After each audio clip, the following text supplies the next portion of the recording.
Hai guys, thank you udah klik video ini. Jadi aku mau ajak kalian bahas kasus ini, yang mana korbannya seorang wanita yang dieksekusi 3 pelakunya di wilayah Sentul Bogor. Yang akhirnya ya setelah tubuhnya dibawa menggunakan mobil rental selama 3 hari jalan, tubuhnya pun ditemukan di wilayah Kota Banjar. Yang emang temuan ini pun ya bener-bener menghebohkan seluruh warga di sana karena saking seremnya soal apa yang dilakukan pelakunya. Terus yang ngebuat semuanya makin kaget lagi nih ya, ternyata pelakunya adalah seorang oknum caleg gagal yang tega melakukan ini semua cuma karena cinta segitiga. Ini gila sih. Makanya nih kasus ini harus banget kita bahas di sini ya, dengan harapan nantinya kasus ini bisa jadi pembelajaran untuk kita semua nih, terutama untuk kalian-kalian yang mungkin sedang terlibat dalam masalah cinta segitiga nih ya. Harusnya kasus ini bisa jadi pembelajaran nih untuk kalian. Jangan sampai masalah kalian berakhir kayak di kasus ini karena memang serem banget sih. Amit-amit. Oke lah, kayak gimana kisah dan kasusnya langsung aja kita bahas sedetail mungkin yang aku bisa. Tapi kayak biasa sebelum kita lanjut ya, kita ritual dulu. Jadi siapkan minuman dan cemilan kalian, siapkan juga posisi ternyaman menurut kalian kayak gimana. Jadi kalau udah nyaman, udah santuy. Nah, jadi soal kasus ini, yuk kita bahas.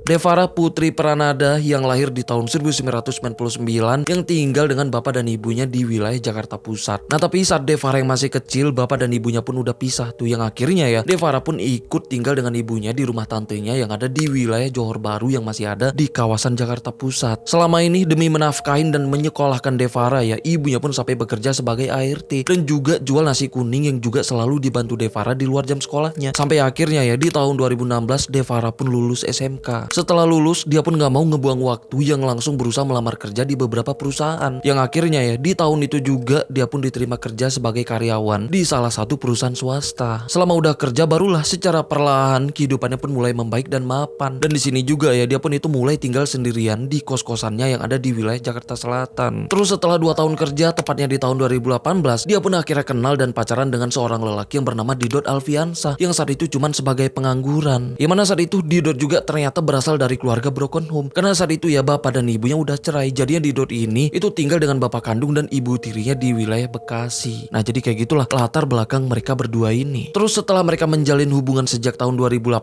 ya, beberapa tahun kemudian secara karir Devara ini tuh meningkat drastis. Sampai di tahun 2024 ini ya, Devara pun sampai maju mencalonkan diri sebagai caleg DPR RI. Yang emang saat itu Devara ini tuh nggak melakukan kampanye, nggak membentuk tim sukses, bahkan nggak memasang baliho yang kayak caleg-caleg pada umumnya. Alhasil saat pemilihan yang dilaksanakan di tanggal 14 Januari tahun 2024 kemarin ya, Devara pun gagal ya karena cuman meraih 226 suara. Karena gagal, barulah Devara pun mulai balik dengan kehidupan awalnya yang balik kerja di perusahaan lamanya. Nah, tapi selama Devara yang disibukkan menjelang pemilihan tadi ya, ternyata selama itu juga hubungannya mulai renggang dengan Didot yang sebagai pacarnya. Karena ini dia pun berusaha menghubungi dan mendekati Didot lagi. Tapi entah gimana caranya ya, Devara pun sampai tahu ternyata Didot selama itu udah menjalin hubungan dengan perempuan lain yang bernama Indriana Saputri. Nah, jadi biar kita paham kayak gimana kasusnya, jadi aku ceritain dulu nih kayak gimana latar belakang Indriana ini. Jadi Indriana ini tinggal dengan orang tuanya di kawasan Cipinang Besar Utara yang ada di wilayah Jatinegara, Jakarta Timur. Yang mana mereka tinggal di sebuah rumah kontrakan dengan kehidupan mereka yang cukup sederhana. Karena saat itu bapaknya Indriana yang bekerja sebagai ojek, sedangkan ibunya yang cuman ibu rumah tangga. Nah, tapi sejak kecil Indriana ini ternyata punya impian besar untuk sukses, supaya bisa membahagiakan dan mengangkat derajat orang tuanya. Dan bener aja, setelah dia lulus sekolah nih ya, tepatnya di tahun 2019, Indriana pun diterima kerja sebagai marketing di salah satu perusahaan swasta yang berkantor di wilayah SCBD Jakarta Selatan. Selama kerja ini, Indriana pun benar-benar memotivasi dirinya sendiri dengan nulis beberapa cita-citanya di papan tulis yang ada di kamarnya. Misalnya keinginannya yang pengen membanggakan kedua orang tuanya, dan keinginannya yang pengen beli rumah seharga 1,5 miliar dan juga pengen beli mobil mewah. Bukan cuma itu aja tuh, bahkan dia pun tulis tuh cita-citanya yang pengen bangun sebuah masjid. Dan benar aja, di tahun 2022 setelah lebih 3 tahun kerja sebagai marketing, satu persatu keinginannya pun mulai tercapai tuh. Dia pun mulai bisa membantu orang tuanya untuk memenuhi kebutuhan sehari-hari di rumah. Bahkan dia pun udah bisa beli mobil baru Honda Brio untuk kebutuhan akomodasi kerjanya dan juga akomodasi keluarganya. Bukan cuma itu, Indriana pun sampai bisa beli jam tangan Rolex dan tas Louis Vuitton tuh. Di samping itu ya, dia pun punya tabungan sebesar puluhan juta. Nah, tapi sayangnya nih ya, di situasi ekonominya yang padahal udah membaik, entah gimana bisa Indriana pun akhirnya kenal dan pacaran dengan lelaki Mokondo yang baru dia kenal, yaitu ya si Didot ini. Yang padahal saat itu Didot ini tuh masih menjalin hubungan dengan Devara, si caleg gagal tadi. Tapi karena Indriana yang gak tahu soal itu semua, akhirnya ya mereka pun pacaran. Yang mana Indriana ini emang bener-bener nganggap hubungannya serius. Sedangkan Didot ya saat itu sebenarnya lebih suka ke Devara. Sedangkan dengan Indriana ya niatnya cuman untuk morotin harta dan uangnya aja. Karena saat itu Indriana emang gak pernah sama sekali perhitungan ke Didot. Bahkan baru pacaran aja nih ya, Indriana ini sampai ngasih minjem mobilnya plus BPKB-nya ke Didot. Bukan cuman itu aja, Didot yang saat itu gak punya pekerjaan dan penghasilan sama sekali nih ya, sampai dibantu Indriana ini untuk bisa kerja di kantornya. Yang mana itu bentuk kepedulian Indriana ini ke dia. Terus karena udah nganggap hubungannya serius dengan Didot ya, Indriana pun sampai sempat ngebawa Didot ini ke rumahnya untuk buka puasa bersama. Sekaligus ngenalin Didot ini ke orang tuanya tuh. Tapi di situ ya, Didot ini tuh malah nunjukin sikap dingin ke orang tua Indriana yang terkesan kalau Didot ini tuh bener-bener punya sikap yang sombong. Bukan cuma itu aja, bahkan bapaknya Indriana yang sehari-hari bekerja sebagai ojek ya, itu sempat kecewa dengan kesombongan Didot ini. Karena bapaknya sempat gak sengaja ketemu dengan Didot ini di wilayah Gambir, Jakarta Pusat. Nah tapi pas ketemu ya, dengan cueknya Didot ini tuh cuman pura-pura gak lihat. Yang mana dari situlah orang tua Indriana ini emang udah ngerasa kesombongan dari Didot ini. Bukan cuman sombong, yang lebih gilanya lagi nih ya, ternyata Didot juga diam-diam udah ngejual mobil milik Indriana ini. Jadi kayak gitulah latar belakang soal hubungan Indriana dan Didot ini sebelum meledaknya masalah cinta segitiganya dengan Devara yang jadi awal mula terjadinya kasus ini. Karena saat itu yang udah masuk di awal tahun 2024, Didot yang sedang menjalin hubungan dengan Indriana itu ketahuan dengan Devara yang juga masih pacarnya saat itu. Karena ini Didot dan Devara pun bertengkar tuh, sampai Devara pun berencana mau mutusin Didot. Didot yang bucin dengan Devara itu gak mau putus, sampai Didot pun ngakunya ya kalau dia lebih milih Devara dan janji akan mutusin Indriana. Sedangkan Devara di situ ngaku kalau dia mau balikan, tapi ada syarat yang harus dilakukan Didot ini. Yang mana syaratnya Didot ini harus melenyapkan Indriana dari dunia ini. Nah karena ngingat mobil Indriana yang udah dia jual, yang pasti jadi pertanyaan gitu ya kalau dia mutusin Indriana kayak gitu aja. Ditambah demi permintaan Devara juga, akhirnya Didot pun langsung menyetujui syaratnya ini. Gimana dari sinilah rencana gila mereka ini pun dimulai.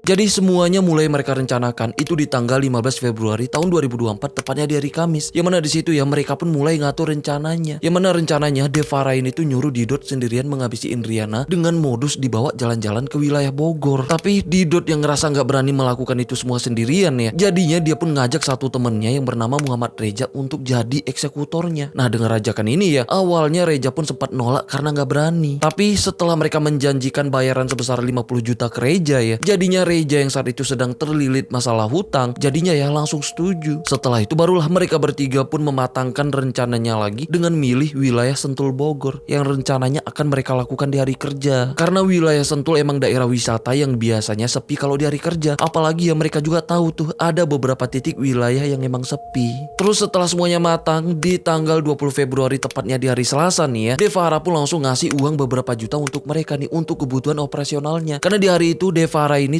tugasnya ya cuma nunggu di kosannya aja. Sedangkan Didot dan Reja langsung bergerak sesuai tugasnya masing-masing. Yang mana Reja yang cuma sendirian ya itu langsung berangkat ke wilayah Sentul untuk nunggu tugas selanjutnya di sebuah warung kopi yang udah mereka sepakatin yang ada di wilayah puncak Bukit Pelangi. Sedangkan Didot di hari itu dia langsung rental mobil Avanza warna hitam. Nah setelah itu ya Didot pun langsung masuk kantor kayak biasa. Sedangkan Indriana di hari Selasa yang naas itu ya dia sempat diantar ibunya ke kantor. Nah nyampe di kantor, Indriana pun ketemu dengan Didot kayak biasa. Nah di situ dengan sikap ramah ya, Didot pun ngajak Indriana ini untuk nemenin dia ke Sentul yang katanya dia mau nemuin temannya di sana. Ya sekalian jalan-jalan. Tanpa curiga sama sekali, Indriana pun setuju. Nah terus di hari yang udah agak sorean ya, mereka pun berangkat ke Sentul. Nah nyampe di sana ya, mereka pun ketemu dengan Reja yang udah nunggu sejak siang tadi di salah satu warung kopi yang ada di sana. Di situ Didot dan Reja pun acting yang seolah mereka ini tuh teman lama yang udah lama gak ketemu. Sampai mereka pun ngobrol itu sambil ketawa-ketawa bercanda. Terus setelah sejam ngobrol dan hari pun udah mulai gelap, disinilah Didot pun langsung ngajak balik tuh dan ngajak Reja ini balik bareng mereka. Akhirnya ya mereka pun balik bareng menggunakan mobil yang dibawa Didot dan Indriana. Yang mana di mobil Indriana duduk di sebelah Didot yang nyetir, sedangkan Reja ya itu duduk di belakang Indriana yang udah siap beraksi. Di jalan Didot yang nyetir itu mulai ngarahin mobilnya ke jalanan yang sepi. Nah setelah nemuin kawasan yang benar-benar sepi yang masih ada di kawasan Bukit Pelangi ya, Didot pun ngeberhentiin mobilnya yang katanya mau pipis. Sebelum keluar dari mobil, Didot pun langsung ngasih kode kedipan mata ke Reja. Nah setelah itu ya Didot pun langsung keluar untuk pura-pura pipis. habis. Setelah itu Reja pun langsung nyekik Indriana yang duduk di depan menggunakan sabuk pinggang. Awalnya ya Indriana itu sempat kaget, berusaha memberontak dan teriak minta tolong ke arah Didot. Tapi Reja terus berusaha nyekik dan nahan cekikannya selama 15 menit. Nah setelah Indriana nggak bergerak dan nggak bernafas lagi ya, barulah Reja pun ngasih kode dengan ngelakson mobilnya tuh. Kode kalau Indriana udah nggak bernafas lagi. Setelah itu Didot pun langsung masuk lagi ke mobil. Nah di situ ya Didot pun langsung ngabarin Devara melalui pesan WA dengan tulisan Don, yang artinya misi mereka udah berhasil. Terus supaya aksi mereka ini nggak dicurigain orang tua Indriana ya, jadi di situ Didot pun langsung ngebajak HP Indriana untuk ngechat orang tuanya supaya orang tuanya nggak resah dan nggak curiga kalau Indriana ini nggak pulang. Sedangkan ibunya yang baca chat WA dari Indriana ya itu sempat ngerasa ada yang janggal, karena biasanya Indriana ini selalu ngabarin sambil ngirim foto yang nunjukin kalau dia sedang ada di mana dan ngapain. Tapi di situ Indriana sama sekali nggak nunjukin foto apapun. Tapi awalnya orang tuanya cuma ngerasa janggal aja, tapi masih tetap positive thinking. Ya mungkin mikirnya ya Indriana itu sedang sibuk banget di kantor. Terus demi meyakinkan orang tua Indriana, Didot ini menghubungi Devara lagi yang saat itu sedang nunggu di kosannya di Jakarta. Yang mana di situ ya Didot ini nyuruh Devara untuk ngantar Sati ke rumah Indriana dengan nyamar sebagai driver Shopee Food, yang seolah-olah ya Sati itu orderan Indriana untuk orang tuanya di rumah. Jadinya malam itu juga Devara pun langsung berusaha nyari helm dan jaket driver Shopee Food. Nah setelah itu ya dia pun langsung beli sate dan nganterin satenya ke alamat rumah Indriana. Yang emang malam itu ya Devara ini tuh bener-bener nyampe ke rumah Indriana, ngantar sate yang diterima langsung sama ibunya Indriana. Setelah itu Devara pun langsung balik. Sedangkan Didot ya itu langsung menghubungi orang tua Indriana dengan pura-pura jadi Indriana dengan ngechat kayak gini nih. Gimana bu, satenya enak nggak? Nah yang mana itu semua ya bertujuan supaya orang tuanya nganggap kalau Indriana itu sedang baik-baik aja dan nggak ngelapor soal hilangnya Indriana ini ke polisi. Sedangkan Didot dan Reja yang udah ngebawa tubuh Indriana ya itu mulai kebingungan tuh nyari tempat yang aman untuk ngebuang tubuhnya yang masih ada di dalam mobil. Karena bingung, Didot pun akhirnya menghubungi Devara lagi soal kemana rencana ngebuang tubuhnya. Nah Devara yang juga kebingungan ya, jadinya dia nyuruh mereka ini balik dulu ke kosannya di Jakarta. Karena ini mereka pun langsung balik ke Jakarta dan ketemu dengan Devara di kosannya. Dimana di situ ya mereka pun kompromi dan mikir bareng tuh untuk nentuin tempat yang aman untuk ngebuang tubuh Indriana malam itu juga. Karena udah kebingungan, akhirnya Devara pun mutusin ngebuang tubuhnya ke laut yang jauh dari Jakarta, tepatnya ke wilayah Pangandaran yang berjarak sekitar 7 atau 8 jam perjalanan dari Jakarta. Tapi karena lokasi yang jauh, sedangkan Didot dan Reja malam itu udah kelelahan banget ya, jadi malam itu mereka pun mutusin untuk istirahat dulu. Sedangkan tubuh Indriana ya itu cuman mereka tinggalin di mobil yang mereka parkir di depan. Terus besoknya di tanggal 21 Februari tepatnya di hari Rabu siang ya, setelah mereka istirahat dan nentuin tempat yang aman, mereka bertiga pun langsung berangkat ke Pangandaran melalui tol arah Cirebon. Di mobil tubuh Indriana mereka posisikan terduduk di belakang yang duduk persis di sebelah Reja, yang mana tubuhnya mereka tutup menggunakan selimut dan mulutnya ditutup menggunakan masker supaya kelihatan ya kayak orang sedang tidur, supaya nggak ada yang curiga. Terus di tengah jalan saat hari udah mulai gelap tepatnya di jam 8 malam ya, mereka pun sempat berhenti di Cirebon. Di sana mereka berhenti yaitu untuk istirahat, makan sambil ngopi di sebuah kafe yang ada di sana. Setelah itu di sekitaran jam 9 malam mereka pun lanjut jalan lagi menuju ke Pangandaran. Tapi setelah 2 jam mereka lanjut jalan, saat mereka yang udah melewati wilayah Kuningan nih, mobil mereka pun mogok di tengah jalan tuh karena ngelindas batu yang menghantam bagian kolong mobilnya sampai ya oli mobilnya pun bocor. Karena ini mau nggak mau mereka pun berhenti di pinggir jalan sambil kebingungan tuh dan pastinya panik karena nggak tahu mau minta tolong dengan siapa. Apalagi ya tubuh Indriana itu masih ada di dalam mobil. Jadinya mereka pun ragu-ragu tuh mau minta tolong ke pengendara lain yang lewat di situ. Tapi karena emang nggak ada pilihan lagi ya, karena tubuh Indriana juga yang udah mulai samar-samar ngeluarin bau nggak sedap. Jadinya mau nggak mau mereka pun nekat nelpon mobil towing dengan harapan ya supir towingnya nggak akan tahu soal apa yang ada di dalam mobil mereka. Setelah ditelepon dan nunggu mobil towingnya kurang lebih selama sejam ya, mobil towingnya pun akhirnya datang. Nah terus karena saat itu udah malam ya, yang mana bengkel udah pada tutup semua, jadinya mereka pun minta diantarkan ke salah satu hotel terdekat yang ada di sekitaran Ciamis. Singkat cerita akhirnya mereka dan mobilnya pun sampai di hotel itu yang emang tanpa dicurigain sama supir towingnya. Nah setelah itu ya mereka pun langsung check in dan istirahat. Sedangkan tubuh Indriana ya itu masih mereka tinggalin di dalam mobil yang terparkir di depan. Besoknya yang udah di tanggal 22 Februari tepatnya di pagi Kamis ya, yang udah masuk di hari ketiga mereka ngebawa tubuh Indriana, mereka pun langsung nyari informasi soal bengkel terdekat yang bisa nanganin kerusakan mobilnya. Awalnya mereka pun sempat cari dengan googling tuh di wilayah Ciamis tapi nggak nemu. Akhirnya mereka pun nemuin satu bengkel rumahan yang ada di kota Banjar yang bisa nanganin kerusakannya. Karena ini ya di hari itu juga mereka pun langsung pesan mobil towing lagi untuk ngederek mobilnya ke bengkel itu yang ada di wilayah kota Banjar. Tapi karena aroma nggak sedap di dalam mobilnya yang makin menyengat ya, apalagi jendelanya pun harus ditutup supaya nggak ada yang curiga, jadinya Devara ini nyuruh Reja tetap di dalam mobil pas mobilnya ditowing ke bengkel. Sedangkan Devara dan Didot ya itu nyusul naik angkutan umum. Demi bayaran 50 juta, mau nggak mau ya Reja pun ikutin apa yang mereka suruh. Nah terus awalnya ya Reja dengan mobil towingnya duluan sampai nih ke bengkel. Nah terus setelah mobilnya diturunin, barulah kedua iblis ini pun baru nyampe. Di situ setelah mereka ketemu dengan pemilik bengkelnya, mereka pun langsung jelasin tuh soal kerusakannya. Nah terus nih ya, pas pemilik bengkelnya yang sedang ngecek kerusakannya, pemilik bengkelnya pun samar-samar sempat mencium aroma nggak sedap dari mobil mereka. Nah tapi ya mereka pun dengan santainya ngakunya kalau di dalam mobil mereka nyimpan cumi dan udang yang udah membusuk. Tanpa curiga sama sekali ya, tukang bengkelnya pun percaya-percaya aja, karena tukang bengkelnya juga emang lebih fokus ke bagian kerusakan mobilnya. Terus setelah kerusakan mobilnya selesai diperiksa nih ya, ternyata saat itu untuk memperbaiki kerusakannya itu dibutuhkan satu suku cadang yang kebetulan bengkelnya itu nggak punya stoknya. Karena ini ya mereka bertiga pun itu kebingungan lagi, karena mereka yang udah lelah kalau harus knowing mobilnya lagi kalau nyari bengkel lain ya. Akhirnya mereka pun sepakat untuk pesan suku cadang mobilnya melalui online yang dikirim dari Jakarta, yang ternyata besoknya tuh suku cadangnya itu baru nyampe. Karena ini mau nggak mau mereka pun harus nginep di sana sehari lagi. Nah terus karena tukang bengkelnya yang kasihan dengan mereka bertiga ini ya, jadinya tukang bengkelnya pun itu ngizinin mereka untuk nginep sehari di bengkelnya. Di bengkel itu diem-diem Devara pun manggil Didot dan Reja untuk ngomongin soal tubuh Indriana yang masih mereka simpan di mobil. Yang mana di sini ya Devara ini tuh batalin soal perencanaannya yang akan ngebuang tubuh Indriana ke laut Pangandaran, karena dia takut tukang bengkelnya itu keburu curiga gitu loh, karena aromanya saat itu yang makin lama makin menyengat. Karena ini mereka pun kepikiran untuk langsung ngebuang tubuh Indriana di sekitaran bengkel itu di tengah malam nanti, karena mereka juga emang udah ngeliat tuh emang ada tanah kosong di sekitaran bengkelnya yang mereka anggap aman untuk ngebuang tubuhnya di sana. Terus di tengah malamnya di sekitaran jam 2 dini hari dengan situasi yang sepi ya, mereka bertiga pun diam-diam mengeluarin tubuh Indriana dari mobil yang terbungkus selimut. Tapi sebelum tubuhnya dibuang ya, mereka pun masih sempat ambil semua barang berharga milik Indriana. Itu kayak jam tangan Rolex, satu pasang anting, tas Louis Vuitton, dompet,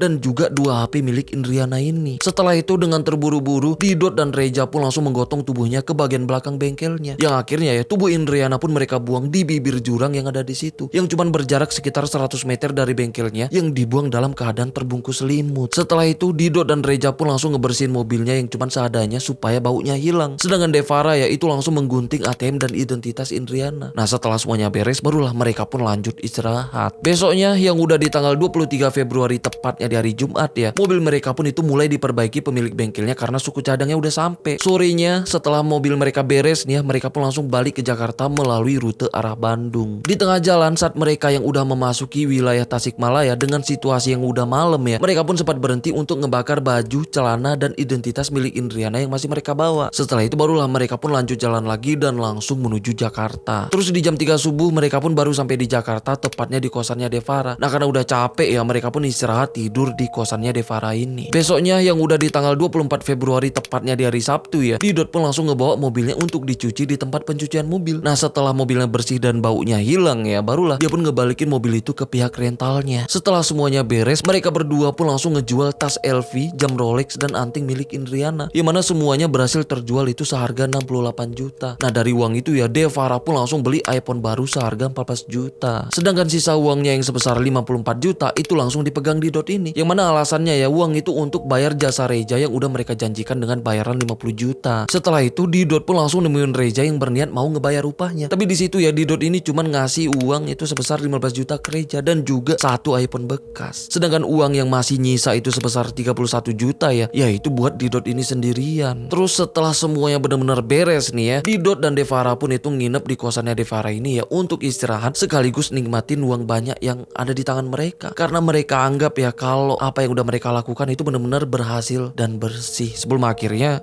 semuanya terungkap juga.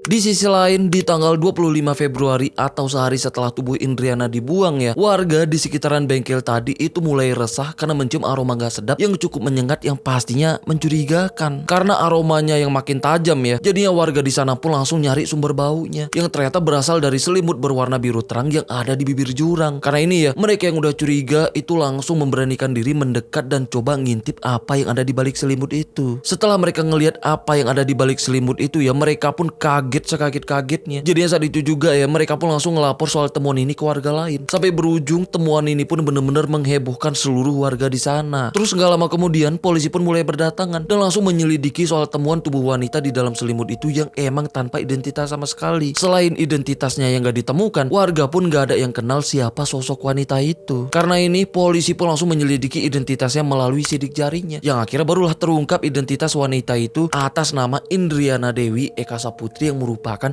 warga Jakarta Timur. Terus setelah dapat informasi alamatnya, barulah pihak kepolisian pun mendatangi rumah Indriana dan menyampaikan soal ini ke orang tuanya. Nah di situ ya orang tuanya pun kaget dan pastinya shock. Di situ orang tuanya juga ngakuin kalau Indriana emang udah nggak pulang sejak beberapa hari yang lalu. Yang mana kabar terakhirnya yaitu di tanggal 20 Februari, yang mana di situ Indriana ini emang sempat ngabarin orang tuanya kalau dia mau main ke puncak dengan teman-temannya. Dan orang tuanya juga menceritakan beberapa keanehan Indriana yang sempat ngabarin ibunya melalui chat WA yang menurut ibunya itu janggal banget. Karena Indriana ini ngechat dan ngabarin ibunya ya itu nggak kayak biasanya. Apalagi sejak Indriana nggak pulang ya sejak tanggal 20 Februari itu, Indriana yang padahal masih ngebalas chat ibunya itu nggak pernah mau angkat telepon ibunya setiap ditelepon, nggak kayak biasanya. Karena ini polisi pun langsung selidiki chat Indriana dan juga melacak lokasi sinyalnya. Yang mana karena inilah akhirnya ya Didot dan Devara pun berhasil ditangkap di kosannya Devara ini berkat terlacaknya sinyal HP-nya Indriana yang ada di mereka. Dan 5 jam kemudian Reja pun berhasil ditangkap di rumahnya yang ada di wilayah Cempaka Putih, Jakarta Pusat. Nah setelah mereka bertiga ini ditangkap ya, mereka pun langsung diperiksa dan pastinya diinterogasi secara terpisah. Karena kebohongan gak akan bertahan lama diinterogasi ya, akhirnya satu persatu dari mereka pun mulai mengakui dan menceritakan semuanya. Bahkan setelah ini barulah terungkap latar belakang Devara ini yang sebagai otak pelakunya ternyata seorang caleg DPR RI dari sebuah partai. Karena ini Devara dan Didot yang sebagai otak pelakunya dan juga Reja yang sebagai eksekutornya, yang mana mereka bertiga ini udah terbukti melakukan pembunuhan berencana dan juga merampas harta milik korbannya, itu terancam hukuman mati atau penjara seumur hidup. Nah tapi ya itu pun masih terancam karena kasus besar ini emang butuh waktu yang panjang untuk proses penyelidikan dan juga pengadilan dan pra-peradilannya untuk hukumannya dijatuhkan. Nah jadi ya kita tunggu aja, semoga mereka ini tuh dijatuhin hukuman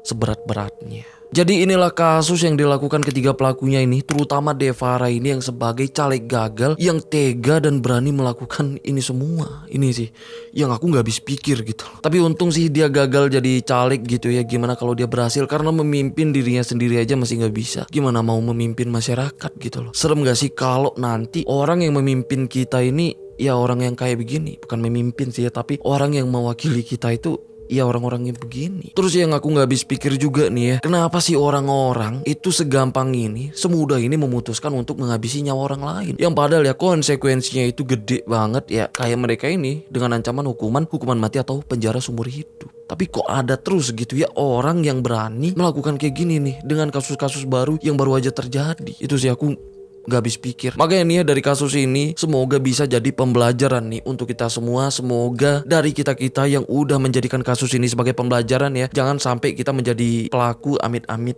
korban juga. Ya semoga dimanapun kita berada, kapanpun itu kita diberkatin keselamatan gitu loh. Semoga orang-orang kayak gini, orang-orang yang berani memutuskan untuk ngabisin nyawa orang lain kayak gini ya, itu gak ada di circle hidup kita, karena serem banget sih. Oke lah, sampai sini aja pembahasan kita soal kasus ini. Sampai ketemu di kasus selanjutnya ya, karena aku udah siapin beberapa kasus yang kayaknya harus kita bahas di sini juga. Oke lah, aku Rizka Wadiono. Bye bye.